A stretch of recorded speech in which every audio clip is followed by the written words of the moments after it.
So, hello everybody. Welcome to this episode. Today, I am with my friend Keo. Keo, I would like you to introduce yourself. Give a So, brief background of who you are. so ako nga pala si Keo, no? Nag, nag-aral ako sa Benil, naging friend ko si Nico. Doon kami nagkakilala actually sa CSB. Yeah. Ayun. So, ngayon nandito na ako sa Davao. I manage a cacao farm after like being bum sa Manila for so long. Yun. Okay. So, Keo? I want you to start with the dark story, how it all started. Para lang Okay. alam na nila kung bakit tayo nandito. Sige, sige. I'll just speak for myself. Hindi ko nakikikwento sino mga nakasama ko, Oh, etc. yeah. You don't have to mention names. You don't have Yeah, to yeah. mention. So, ano yun, sa CSB yun that time, student ako. Doon nagsimula lahat. Kasi nga, ako yung tipo ng tao no na parang, hindi naman ako, ano talaga sa education, mas more on sa, hindi ako pumapasok, nag-enroll ako, hindi ako papasok. So, nung una okay pa, no? Yeah. Billiards lang, cards lang, no? Puro ganun lang yung trip hanggang sa, ayan, nagsimula na talaga yung substance. Yung pagtikim ng mga substance like marijuana, mm, cocaine, meth, di ba? Ecstasy, gano'n. Yeah. So, actually, pinakalumala yung buhay ko nun sa CSB. Nag-start siya mag-down spiral. No? Nung natuto na ako mag-meth, shabu sa Yeah, Tagalog. yeah, yeah. So, doon na siya nagsimula. I think, hindi ko na maalala exact year siya. But, alam ko, matagal na ako sa CSB noon. Wala na yung mga talagang kaibigan ko na, alam mo yung mga nakasama ko sa mga nakakatuwa lang gawin, yung mga Yeah, yeah. enjoy lang. Kumbaga, iba na rin yung kasama ko. Though, okay sila kasama. Nagbago na nga yung iba eh. Actually, Yeah. happy ako for them. Nag-recover din sila parang That's ako. good. That's good. So, doon na nagsimula yun. And then, ang una, syempre, tikim ako, no? Punta ako dun sa parang isang naging kakilala ko, friend ko. Try nga ako niyan. Gusto ko lang matry eh. May pinatikim niya ako. At such time na una, kala ko okay lang. Hindi ako babalik kinabukasan. Then na-realize ko na lang yung sarili ko. Parang, uy, shit, everyday na ako nandito. Parang naging part na siya ng routine ko, Yeah. buhay ko. Kasi being back in college, blessed na blessed ako ng parents ko eh. Yeah. Pera dito, alam mo yan, syempre. Full Uh, support. Full support. full support. Kala niya, nag-aaral ako. Sobrang thankful ko nga sa parents ko na blessed ako. Ayun. Anyway, dun muna yung parents ko kasi mamaya kikwento ko yung paano nila ako sinamahan din sa journey ko. Okay. And then, yun nga. So, to make the long story short sa Binil, no? Kasi paulit-ulit siya eh. Routine na, naging routine na yung pag-take ko ng substance dun. Then, Yeah. dami ako nakilala, naging kaibigan, naging ano, doon nung phase na yun. Yeah. Hindi ko naman, actually wala naman akong pinagsisihan sa part lahat na yan. Nagsisila ako, hindi ako nagtapos. Yun lang Yeah. yung pinagsisihan ko kasi sayang education True. na binigay sa akin ng parents, ng opportunity na yan. Then, yun, lumala na talaga ako nun bro sa CSB. Kwento ko paano ako lumala. Kasi para mabuo yung story na Yeah. marinig ng tao. Ano ba pinagdadaanan ng isang taong dumaan sa substance abuse. Yes. So, may mga naging kaibigan naman ako na parang nakakahiya kasi I think some friendship were cut off dahil nga sa bisyo. Yeah. Nagkaroon ng utang, Mm-hmm. mga obligasyon na hindi natupad na bayarin, no? Siyempre, Yeah. mga ganon. Doon nagsisimula, masimula, uy, si ano, ano yan, ganyan na yan siya. So, Yeah. ako naman that time, nahiya na, nag-start na rin ako mahiya. Until such time na, yun nga, doon na nagsimula mag-down spiral. Kasi hindi ko naman gawain yun nung maayos pa ako eh. Yeah. Nung Kung magkakasama utang, tayo.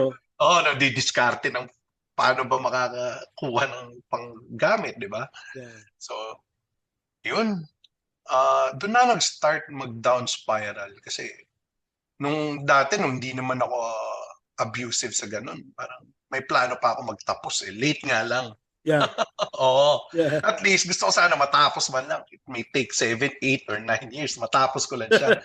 Kasi Yeah. Binil was really considerate sa akin nun. True. Actually, sobrang thankful ako sa school nila. Napakabait nila. Tsaka actually, hindi naman lahat, parang disclaimer, hindi naman lahat ng nag-aaral doon is masama. Marami mabait sa CSB, Yes, marami yes, yes. marami nag-excel sa kanila sa field, di ba? Totoo, There, totoo. there are some students na tulad ko na naligaw lang din ako ng landas na I made na lahat ng choices ko mali. So, ganun siya. Yun, so nagkautang na ako. No? In fairness, wala naman ako nakaaway. Ano, Okay. nagkaroon ako ng mga utang doon, mga nasirang pagkakaibigan. Actually, tinabla nga rin, hindi na ako sinamahan ng mga ibang okay ko na friends noon that time kasi nga alam nila parang Because of the abuse, kalat yan. Yeah. Huwag natin samahan yan.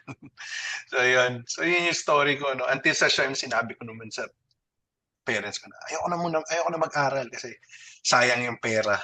Kesyo ganito, ganyan na hindi naman ako pupasok. Parang mas gusto ko na lang muna mag-work elsewhere. So, I had a few jobs outside, culinary related pa rin naman.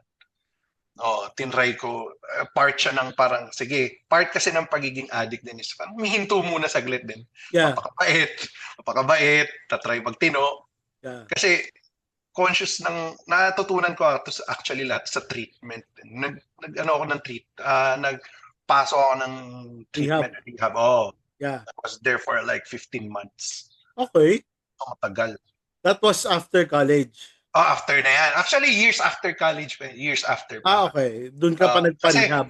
Pwede ko mga 2013, 2014, down spiral na ako niyan eh. Okay. So yun, no? Nagtrabaho ko. Fast forward natin. Actually, na-enjoy ko naman yung buhay ko that time. Sobrang enjoy. 2013, 2014 yan, down spiral na ako niyan. Coming 2014, although in between, nag-work naman ako kahit paano. Para ayoko naman kasi umasa lagi na puro bigay-bigay lang. Yeah. Ayun, then kwento ko na sa yung start naman ng pagbabago. Pero before ako talagang mapasok noon, ang lala ko na noon, bro. Hindi na ako nakakasama ng mga family. Mga typical Sunday family lunch, di ba? Yeah. Sa ating mga Pinoy, parang sa big deal eh. Yeah, Sunday normal family yun lunch, eh. kompleto. Labas, kakain, mag-i-enjoy yung family. Ako that time, iba na yung pagkatao nun, bro. I would just pick na magstay ako sa room, magkulong. And hindi ko na rin naalagaan yung sarili ko nun. Sobrang obese na ako that time. Yeah. And you were still taking during that time? Yes. Actually, di ba usually karamihan naman ng substance abuse, mas gusto niya marami silang kasama or mag-aaya. Para sabay-sabay. Ako, ang trip ko nun is ako talaga mag-isa lang. Solo trip lang. Solo trip na. Then, I would just, ang trip ko naman hindi naman masama. Yeah. Hindi sa justify parang ako lang. Ayaw mandamay na iba. Yeah. Kung gusto mo sumama sa akin, sumama ka. Pero hindi kita pipilitin. Then, grabe. Pati kwarto ko, sobrang kalat na rin doon. Sobrang kalat na siya in a sense na pag nakita ng matinong tao, parang ang dumi mong tao. Ganun yung experience ko. So, that was from 2013 hanggang maging 2016. So, ito yung before rehab. So, ito na yung papasok ako, no? So, there was this time na kumuha ako sa source ko, inattend. So, na-recover, actually being, ugali ng mga substance abuse na addicts tulad ko nun. Malilimutan namin saan namin nailagay yung stash namin. Okay. So, ang story nun, kaya ako napasok, nahuli sa shorts ko. Ng parents mo? Hindi, family member lang. Okay. So, may nakakita. Then, ni-report niya na nahuli ako. So, nag-usap na yung family ko ngayon na ipasok na ako agad. Ganun. Yeah. So, ako, being na nag-usap na kami ng parents ko. Sabi ng parent ko, ng dad ko na, kailangan mo na mag-treatment para maayos yung buhay. Yeah. So, ako naman, ang dami ko nakitang kaibigan dati na napasok din, no? Yung iba sila kanila, pasapilitan, yung iba niloloko. Ako pa, in a sense, sumama na lang ako. Yeah, you just agreed ka lang. Dami pumunta sa bahay, pick up dapat yung gagawin. Okay. Pagtutulungan, dadalhin doon. Pero ako, after some time, pinainom pa ako ng pampatulog noon. So, kasi kala daw nila lalaban. Pero sumama naman ako peacefully. Okay, good. Then, sama ako. Ito, nakising na lang ako, bro. Nasa Tagaytay na ako. Pagpasok ko ng car, tulog. Tagaytay na ako. Though, okay lang ako yung feeling ko nun. Kasi that time, during my journey, I was with my parent. Papunta doon. Sinamahan nila ako. Then, yung kahit brother ko sinamahan ako. So, Okay, good. very thankful na, parang nung na-realize ko lahat yun nung stage na yun, sa oras ng paghihirap, wala naman doon talaga yung mga kaibigan. So, Yeah. yung family lang. Support system ang family. Yeah, family. Then, ito, funny story lang. Sama ko lang sa kwento mo. So, edi first day ko, no? Pasok ako Sunday. It was parang visiting day ng mga, ng mga parents sila sa mga, doon sa loob, no? Visiting day, time pagkain, blah, blah, blah. Then, kindly enough, binabaan naman nila ako ng lugaw doon sa loob. So, binabaan nila ako, no? Ako naman, kakagising ko lang. Yan. Sa kwarto na yan. Actually, yan, nasa loob na ako nito. Pinasok na ako, di ba? So, nasa loob na ako pagkagising ko. Naghanap pa. Pagtingin ko sa lugaw, ang init, ang lamig pala. Boss, wala ba kayong microwave dito? Sabi ng isa, bro, nasa loob ka na ng rehab. Huwag ka maghanap ng ganyan dito, 5-star hotel. So, that was it. Parang nag-sink in na sa akin konti. And then, start ng first day. Syempre, nung una nun, they were doing their activities, etc. Nandun ako sa kwarto din. Pagtas ng activity at the end of the day nila, na-meet ko na yung mga kasama ko sa room, mga roommates ko. And then, tinanong ko sila, uy, gano'n usually katagal dito? Kasi I was expecting parang a few months lang or ganyan, X amount of months lang. Laya na. Sabi nung isang residente, bro, 10 months tong program natin. Doon ako, naiyak talaga ako, bro. Oo, parang natauhan ka eh. Bago matulog, basag na basag ako. Naiyak ako, bro. Sabi ko, tagal ko dito. Pinibilang ko na yung 15 months. Anong year pa ako lalaya nito? Kasi na-admit ako noong August 2016. Okay.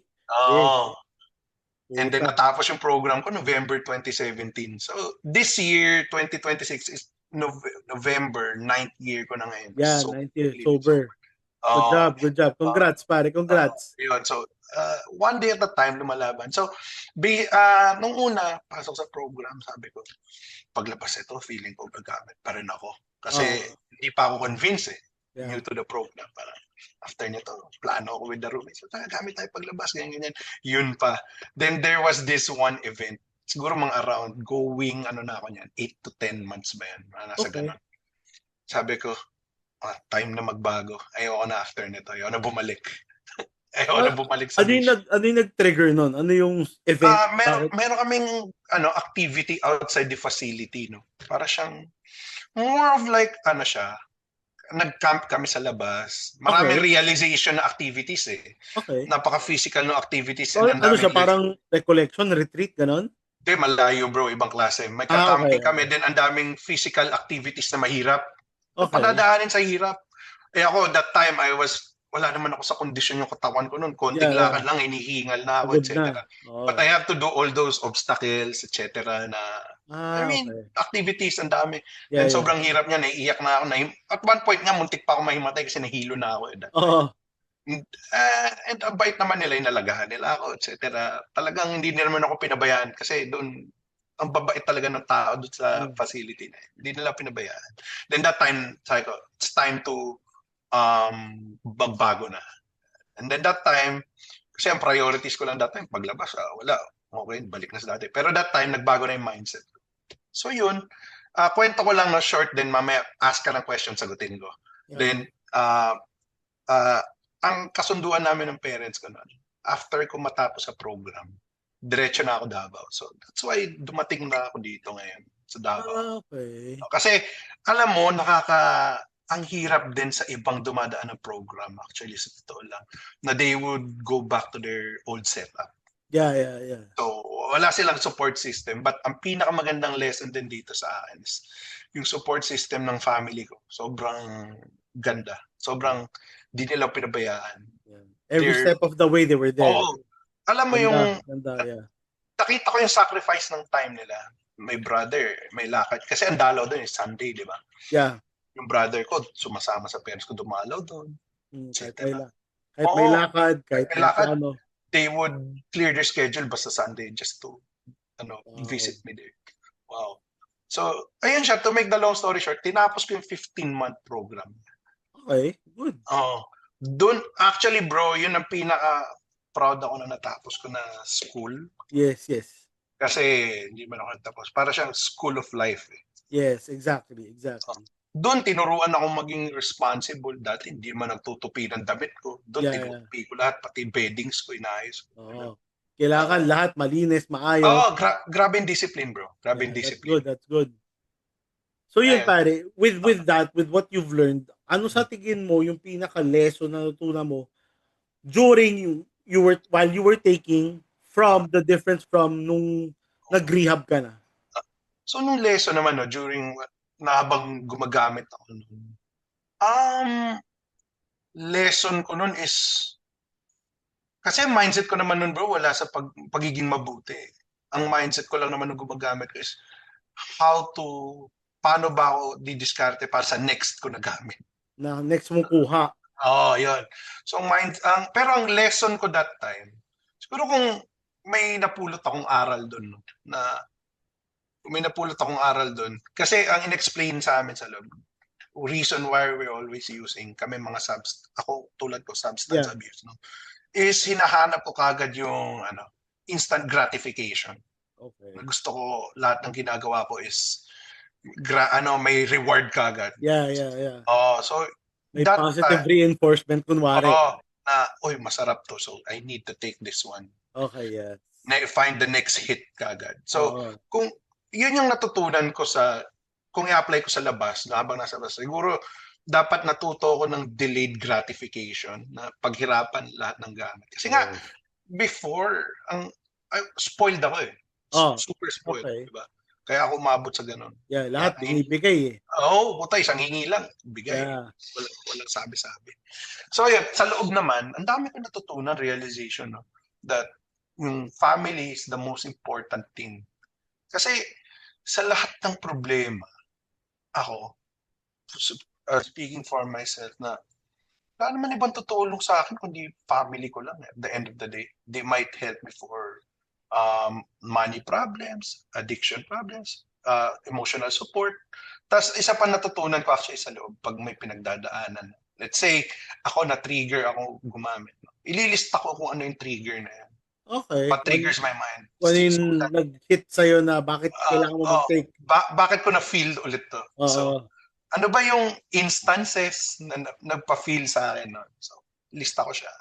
Pagdating ko sa labas, pag na-feel ko na yung ganong klaseng ngayon naman mag-iisip ako, ano bang pwede kong gawin para mapalipas ko lang a short amount of time na hindi ako gagawa ng kalokohan. Okay, yes. So, it helped me a lot. Naglalaro ko ng games, computer games pa rin. Ayan, mag-golf, mag-pickleball, kakain sa labas. Yung mga ganun lang. Try mag-walking. At the time, nag-walking and running pa ako saglit nun para lang may pang-kontra eh. Para maging busy yung mind mo. Yun yung pinaka-isa sa mga magandang natutunan ko is ilista ko kung ano yung nagtitrigger sa akin. Okay, that's good. Second na natutunan ko sa loob is being disciplined. Yeah, disciplined na tipo pupuyat ako. Kung i-relate ko sa labas ngayon, no, na kahit anong gawin ko, magpuyat ako. Always wanting show up lang lagi sa yung pinramis ko na commitment. For example, may lakad ako na ganyan. Nag-inom ako, nagpuyat ako day before. So, kailangan show up pa rin ako and always earlier than time na pinangako ko.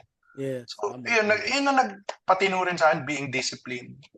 Lista. Marami pa actually, ang dami ko natutunan how to be a better person. Tas isa pa natutunan ko na controlling ko lang, bro, kung ano yung kaya ko i-control at this certain time. For example, meron akong problema. Malaki yung problema, no? Kukontrolin ko lang kung ano yung pinakamaliit kong kaya kontrolin. Then from there, move on ako. Yung variables lang na pwedeng magawa ng paraan. Oo, kasi pag inisip ko kagad yung big picture na, ma-overwhelm ako. Masyado mabigat. Yeah, And sa addiction, chronic yan. So, habang buhay, dala ng tao yan. Yes. Hindi na siya nawawala. Yung mga natutunan ko is like equipment or tools to how to counter yung triggers. Para hindi ako bumalik. So pare, with you going inside, ano sa tingin mo pare yung difference with you, like doon sa mga kasama mo naman na walang support system, ano yung masasabi mo sa mga taong natatakot pumasok kasi wala namang tumutulong sa kanila, wala namang susuporta sa kanila, yung mga So, gano'n. um, actually magandang tanong 'yan 'no, ang ganda. Kasi alam mo 'di ba, sa Pilipinas, for example ako, adik ako 'no, Yeah, malaman lang 'yan ng hindi ko kakilala, "Ay, adik ka, mapagkatiwalaan 'yan." oo, totoo. Oo, the stigma is there, Yes, yes. 'di ba? Alam mo yung actually, war on drugs 'no, Yes, oo. pinapatay agad. Yes. Do'n natakot din yung parents ko kasi nga baka mamaya stigma sa'kin, adik patayin lang ako bigla 'no. Oo, Diyan natatakot yung karamihan ng tao na ayusin din nila yung sarili nila na imbis for example ako yung ibang tao, imbis na ayusin ko yung sarili ko, mag-a-addict na lang ako kasi wala naman din naniniwala sa'kin, eh. yes. Ultimo parents ko hindi naman din ano, Oo, walang paki tutulong or sa'kin, ultimo oo. family ko hindi naman tutulong sa'kin.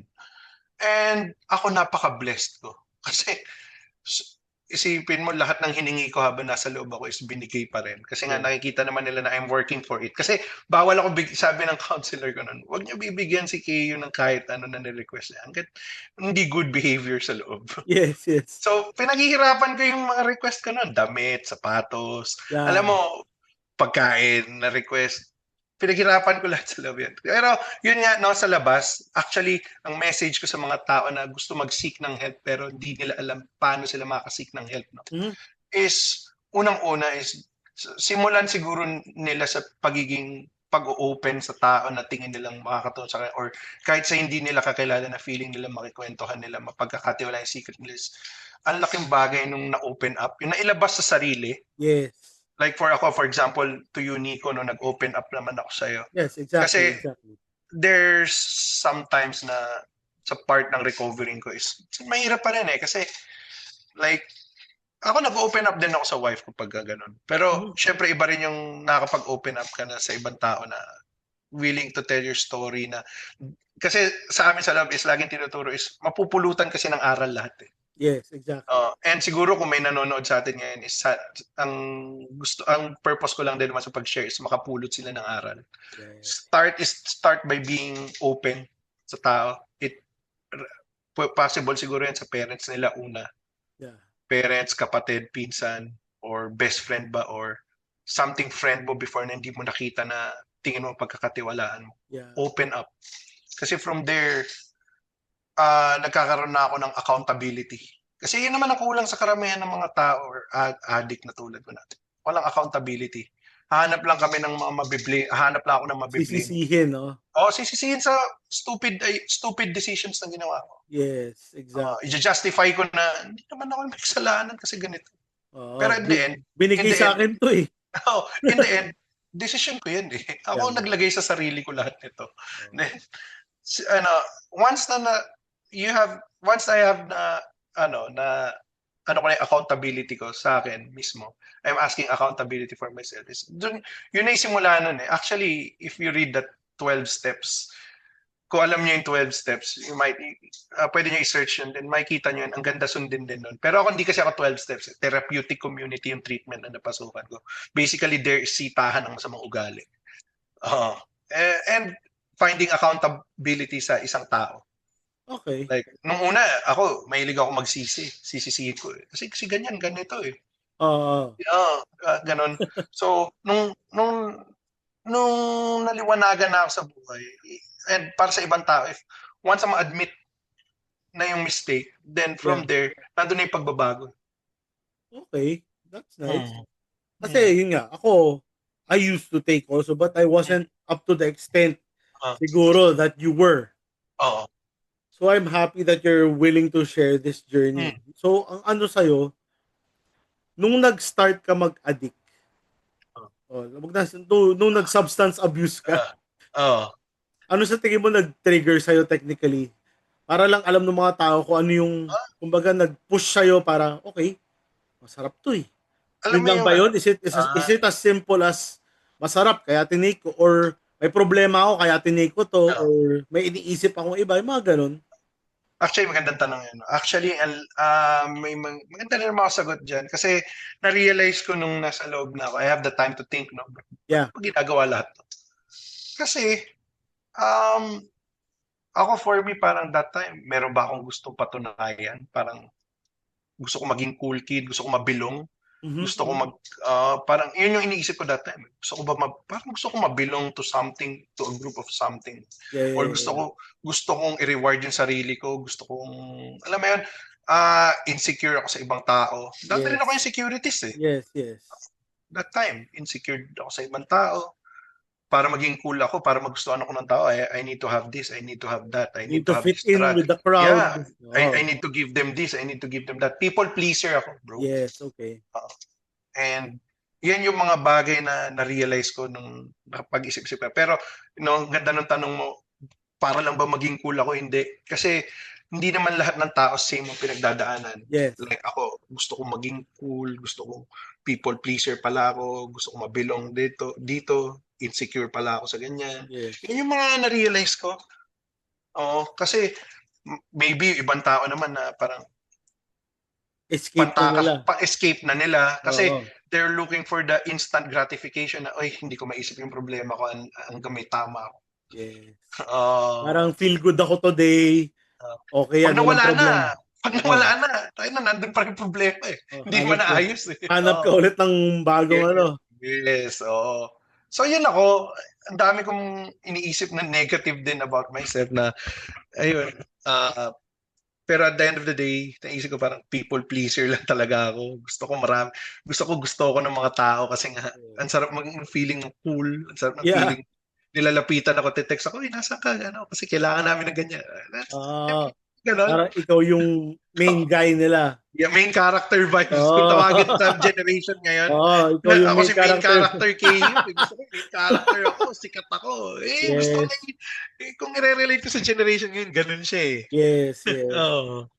Pero yun nga, so ano pa besides the rehab and your family, what other aspects of this do you think helped you get better? Besides Ah, mag-rehab, ano pa ba yung mga sa tingin mong oh, nakapag-push sa'yo talaga na, okay, kailangan ko na talagang ayusin, kailangan ko tigilan to.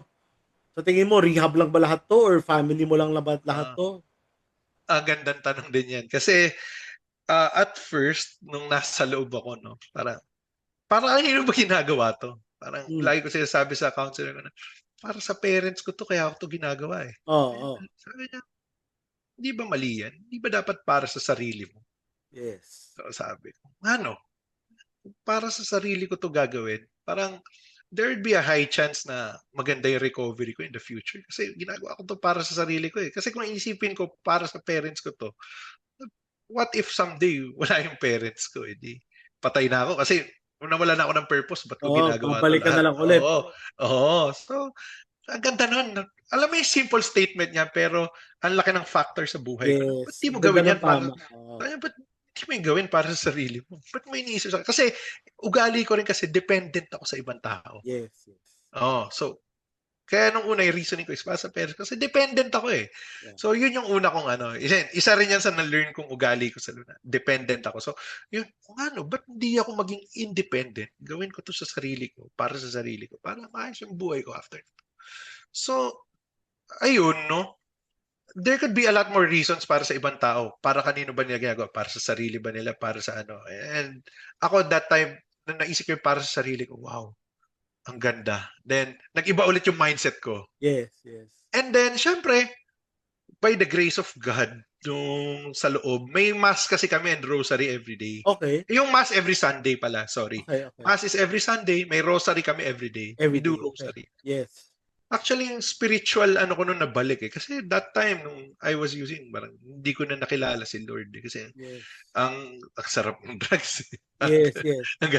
Pero, For you, nothing else mattered eh. It was just the, tsaka sa simbahan, natutulog lang ako dati. At oh, least nakakatapos na ako ng mas paminsan-minsan. Though, hindi ako regular Sunday goer. yes, no problem with that. But I still believe in Lord or higher power ko. Yes. Parang ganon. I still believe. So, Nandun pa rin faith ko. doon mo nakuha yon sa rehab? Doon ka lang na-start technically, ma-push towards the glory of God, kumbaga. Well, I could say na may part na glory of God, but at the same time, ginagawa ko lang siya para sa akin. Pero nando pa rin yung factor siyempre, ng faith ko. Nando pa rin yung faith ko. Hindi ba Yes. nawala eh. Lumakas Kumbaga lang lalo. lumakas lang konti o nabdagdagan, ganyan. Yes, yes. Kasi hindi rin naman ako religious type of person, eh. Pero alam mo yun, importante nandun yung faith, nagdadasal paggabi, nagpapasalamat sa blessings everyday, na Tama, buhay tama, pa, hindi pa bumabalik sa bisyo, gano'n. tama. Day by day battle yun, eh. So, with what you said, until now, you're still battling the urges ba? Or, Oo, hindi, actually ang urges wala, hindi naman nawawala yan, eh. Nandiyan at nandiyan yan, mahina siya, malakas, mahina. Pero ang battle with addiction, just to educate, so para sa mga nanonood natin, based sa yes. natutunan ko, is forever ko yan dala. Okay. Forever ko yan dala. At any moment in time, may mga kakilala nga ako, just to give example, Mhm. 20 years nag-relapse pa, eh. Mga Wow. ganon.